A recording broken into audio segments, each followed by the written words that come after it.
राम राम, जय हिंद।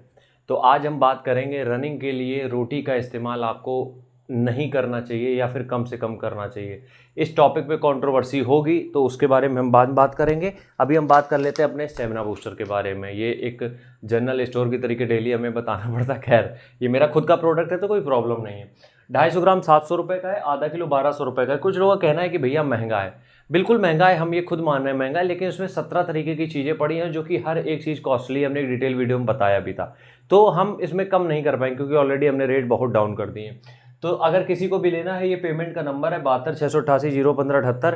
इस नंबर पे आप पेमेंट करके जो भी पेमेंट आप करोगे उसका व्हाट्सएप, जो पेमेंट करते हो पेमेंट का स्क्रीनशॉट, अपना address with proper pin code इस नंबर पे हमें सेंड कर देना, जो कि है 7007563032। इस नंबर पे हमें व्हाट्सएप करके डिटेल दे देना। तो ये है 250 ग्राम का पैक और ये है आधा किलो का पैक। ठीक है, ये देख लो, इस तरीके की चीज़ें तुम्हारे पास पहुंच जाएंगी। अब हम यहाँ पे बात करेंगे रोटी के बारे में। देखो, अभी हम रोटी के बारे में बात करेंगे, नेक्स्ट वीडियो में हम चावल को भी डिस्कस करेंगे। देखो, रोटी की अगर हम बात करें तो अभी से पहले की अगर हम बात करें, हम लोग जब गांव में रहते थे सारी चीज़ें थी, तब तुमने देखा होगा कि एक एक घर में एक एक आदमी 10 से 12 रोटी एक बार में खा जाता था। 10 से 12 रोटी क्या होता था? 10 से 12 रोटी एक बार में खा जाता था। तो आज अब वही डायलॉग मारे जाते हैं कि पहले तो लोग इतनी रोटी खा जाते, तब उनको कोई दिक्कत ना होती, तुम ज्ञान देने आ गए हो। उसके पीछे रीज़न है, समझो मेरी बात को। क्योंकि जब पहले तुम खाते थे, तुम्हारे पास सोशल मीडिया नहीं था, तुम्हारे पास इतने मोबाइल फोन का एक्सेस नहीं था, फ्री इंटरनेट नहीं था, तो तुम फोन में नहीं घुसे रहते थे। अब समझो बात को।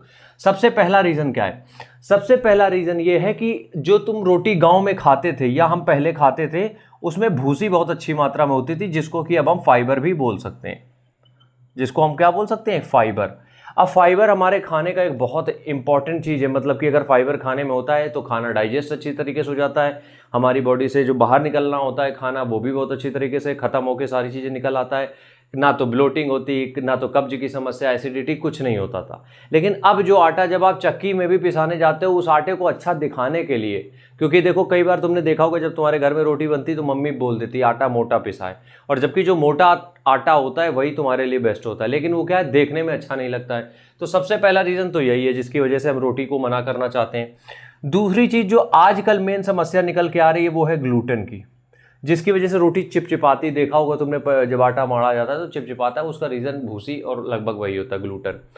अब ग्लूटेन क्या होता है कि कई बार बहुत से लोगों को, जब भी हम किसी को ट्रेनिंग देते हैं, देखो हम फैट लॉस के लिए भी ट्रेन करते हैं, तो उनको जब हम ग्लूटेन के बारे में, मतलब रोटी के बारे में बताते तो कहते भैया ब्लोटिंग बहुत होती। तो जब उनसे पूछते रोटी कितनी, 6-7 बताते, हम कुछ दिन के लिए रोटी उनकी बंद करा देते हैं। तो हम ये देखते हैं कि उनकी ब्लोटिंग 90% तक कम हो जाती, थोड़ी बहुत रहती है, वो अदर फूड की वजह से है। तो अगर तुम लोगों को ये समस्या है कि तुम्हारा पेट फूला हुआ रहता है, जब भी तुम ऐसा कुछ फूड कंज्यूम करते हो पेट फूला हुआ रहता है, या फिर तुम ये कहो कि तुम सही से पेट साफ नहीं हो पाता है तुम्हारा, तो उसका रीज़न कहीं ना कहीं ग्लूटेन भी हो सकता है, जो कि रोटी में पाया जाता है। ठीक है, और रोटी का मतलब ये होता है कि थोड़ा सा हमें लेजी बनाती है रोटी। देखो, जब भी तुम अगर रनिंग करने जा रहे हो शाम को, दोपहर में तुमने 8-10 रोटी खा ली, तुम्हारा शाम को दौड़ में मन नहीं लगेगा।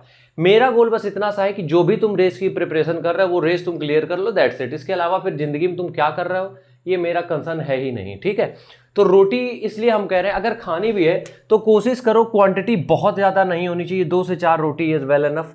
और एक बात और हम बता दें यहाँ पे, रोटी का जो आटा होता है वो कभी भी आटा खरीदो मत।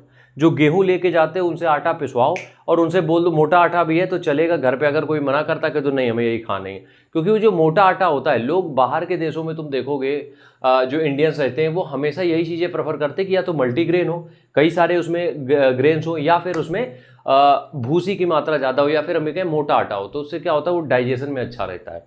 रोटियां जो देखने में सुंदर लगती हैं ना मैदा वाली, वो तुम्हारे लिए जहर का काम करेंगी। इस बात को ध्यान रखना, खासकर एथलीट्स के लिए। इसलिए बॉडी बिल्डर्स कभी भी देखो तुम बहुत ज़्यादा रोटी नहीं खाते, क्यों? पेट भी भर देता है, एक तो लेजी बना देगा, दूसरी बात ये भी है कि वो डाइजेस्ट भी जल्दी नहीं होता है। इसलिए हम ये कहेंगे रोटी को स्किप करो जब तक तुम स्पोर्ट्स एक्टिविटी में हो। अगर खानी ही है तो 2, बहुत ज़्यादा 4, इससे ऊपर रोटी मत खाना, कोई मतलब नहीं है। ठीक है, राम राम, जय हिंद।